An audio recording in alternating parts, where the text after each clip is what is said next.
গুগলি খেলে কি হয় জানেন? এই ছোট্ট জিনিসটাই শরীরকে বানায় শক্তিশালী। দেখতে ছোট হলে কি হবে, এটা কিন্তু স্বাদে গুণে ভরপুর। যারা খেয়েছেন তাদের আশা করি নিশ্চয়ই দেখে জিভে জল আসছে। আর যেসব বন্ধুরা কোনোদিন খাননি তারা আজকের ভিডিওটি শেষ পর্যন্ত দেখবেন। খুব সহজ পদ্ধতিতে আমি কিভাবে বানিয়েছি। আপনারাও একবার বাড়িতে এইভাবে বানিয়ে দেখবেন। কেমন লেগেছে অতি অবশ্যই কমেন্টে জানাবেন। আর ভালো লাগলে এরকম সুন্দর রেসিপি পেতে ভিডিওটি সাবস্ক্রাইব করতে ভুলবেন না যেন। বাজারে গুগলিগুলো পরিষ্কার করে দিলেও ওর মধ্যে অনেক সময় দেখা যায় গুগলির সেল বা খোলটা থেকে যায়। এই জন্য খুব ভালোভাবে প্রথমে গুগলিগুলোকে পরিষ্কার করে নিতে হবে। যেসব বন্ধুরা কোনোদিনই গুগলি রান্না করেননি তারা একবার দেখে নিন আমি কিভাবে গুগলিগুলো পরিষ্কার করে নিই। প্রথমে এখানে একটুখানি বেশি লবণ দেব, এর সাথে আপনারা একটু হলুদও দিতে পারেন। এরপর খুব ভালোভাবে সমস্ত গুগলিগুলোকে চটকে নেব। খুব আস্তে সাবধানে চটকাবেন, কেন কি এই গুগলির মধ্যে অনেক সময় গুগলির সেল বা খোলগুলো টুকরো টুকরো থাকে, তো ওগুলো খুব ধারালো হয়। এই দেখুন এরকম ছোট ছোট টুকরো থাকে, এগুলো হাতে ফুটে যাওয়ার সম্ভাবনা থাকে, তাই একটু কাজটা সাবধানে করতে হবে। আর এই গুগলির মধ্যে কাদা মাটিও থাকতে পারে, এই জন্য আমি এটাকে খুব ভালোভাবে চটকে নিয়ে 8-10 বার জল ধুয়ে পরিষ্কার করে ধুয়ে নেব।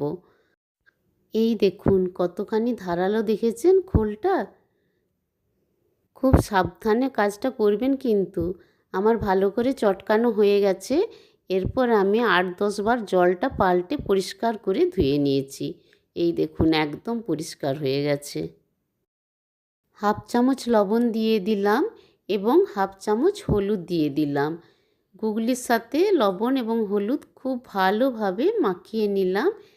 গুগলিটা আমার খুব পরিষ্কার করে ধোয়া আছে, এটা আমি ডাইরেক্ট তেলের মধ্যে দিয়েই ভেজে নেব। কখনো আবার একটু জল দিয়ে ফুটিয়ে নিয়ে জলটা ফেলে দিয়ে গুগলিগুলোকে তেলে ভেজে নিই।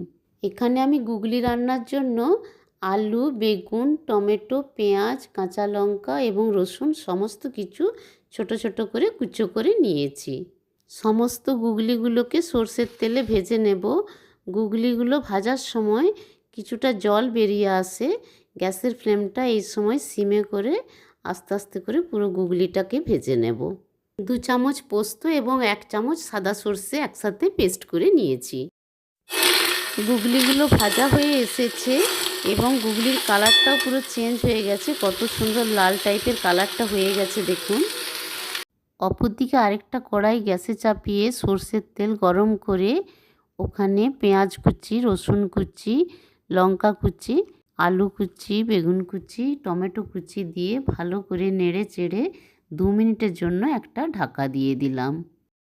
যেসব বন্ধুরা বেগুন খেতে ভালোবাসেন না তারা বেগুনটা স্কিপ করে যাবেন। আমি তো মাঝে মাঝে আলু বেগুন ছাড়া শুধু পেঁয়াজ রসুন আর ওই সর্ষে পোস্ত দিয়েই করি, অপূর্ব খেতে লাগে। যে যেমন ঝাল খান সেই মতো লঙ্কা দেবেন। ঢাকা খুলে স্বাদ অনুযায়ী লবণ দিয়ে দিলাম, অল্প হলুদ এবং হাফ চামচ জিরে গুঁড়ি দিয়ে দিলাম।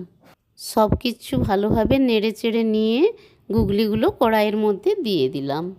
গ্যাসের ফ্লেমটা লোতে রেখে সমস্ত কিছু খুব ভালোভাবে মিশিয়ে নিয়ে আরেকবার ঢাকাটা দিয়ে দিলাম। এই ছোট্ট শামুকটি প্রোটিন, ক্যালসিয়াম, আয়রনে ভরপুর, তাই শুধু স্বাদেই না গুগলি কিন্তু স্বাস্থ্যের জন্য দারুণ উপকারী। এই গুগলির দুর্দান্ত স্বাদের আরেকটি রান্না আমি জানি, আপনারা চাইলে ওই রান্নাটাও আপনাদের সকলের সাথে শেয়ার করতে পারি। 2 মিনিট পর ঢাকা খুলে পোস্ত এবং সর্ষে বাটাটা দিয়ে দিলাম। এরপর একটু টাইম ধরে সমস্ত কিছু খুব ভালোভাবে কষিয়ে নেব।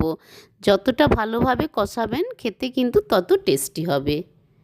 আর এইভাবে কষিয়ে রান্না করতে করতে আলু এবং গুগলি অনেকটাই সেদ্ধ হয়ে আসে। 2 চামচ মতো জল পোস্তর বাটিতে দিয়ে জলটা কড়াইয়ের মধ্যে দিয়ে দিলাম। আবারও সমস্ত কিছু খুব ভালোভাবে মিশিয়ে নেব। আলু এবং গুগলি অনেকটাই সেদ্ধ হয়ে এসেছে। এখানে আমি যেই কড়াইটায় গুগলি ভেজেছিলাম ওই কড়াইটায় একটুখানি জল ফুটিয়ে নিয়ে আবার ওই জলটা গুগলির মধ্যে দিয়ে দিলাম। আপনারা চাইলে অন্য পাত্রেও জল ফুটিয়ে দিতে পারেন। এখানে যেহেতু আমার সব কিছু প্রায় সেদ্ধ হয়েই এসেছে, এই জন্য এখানে আমি 1 কাপ মতো জল দিয়েছি। জলটা আপনারা বুঝে শুনে দেবেন, খুব বেশি জল দেবেন না। এরপর 5 মিনিট ঢাকা দিয়ে সমস্ত কিছু খুব ভালোভাবে সুসেদ্ধ করে নেব। 5 মিনিট পর ঢাকা খুলে দেব। সমস্ত কিছু খুব ভালোভাবে সেদ্ধ হয়ে গেছে। এরপর জলটা পুরো ড্রাই করে নেব। এরপর গুগলি রান্নার আসল টেস্ট আপনাদের সাথে শেয়ার করি। 2 চামচ সরষের তেল রান্নাটা কমপ্লিট হওয়ার আগে দিয়ে দেবেন। এই কাঁচা সরষের তেল রান্নার স্বাদটাকে অনেক গুণ বাড়িয়ে দেয়। বন্ধুরা, আমার মতো পদ্ধতিতে আপনারাও বাড়িতে একবার বানিয়ে দেখবেন। গরম গরম ভাত বা গরম গরম রুটির সাথেও খেতে কিন্তু অপূর্ব লাগে। 2 মিনিট পর গুগলিটা যখন কড়াইয়ে লাগা লাগা হয়ে আসবে তখন বুঝবেন রান্নাটা কমপ্লিট হয়ে গেছে। এরপর আমি গ্যাসের ফ্লেমটা অফ করে দেব। রান্নাটা ভালো লাগলে অতি অবশ্যই একটা লাইক দেবেন আর বন্ধুদের সাথে শেয়ার করবেন। আর আপনাদের গুগলি রান্না কেমন হয়েছিল অতি অবশ্যই কমেন্টে জানাবেন। Natural energy food must try. সকলে ভালো থাকুন, সুস্থ থাকুন। আজ এখানেই শেষ করলাম। বাই।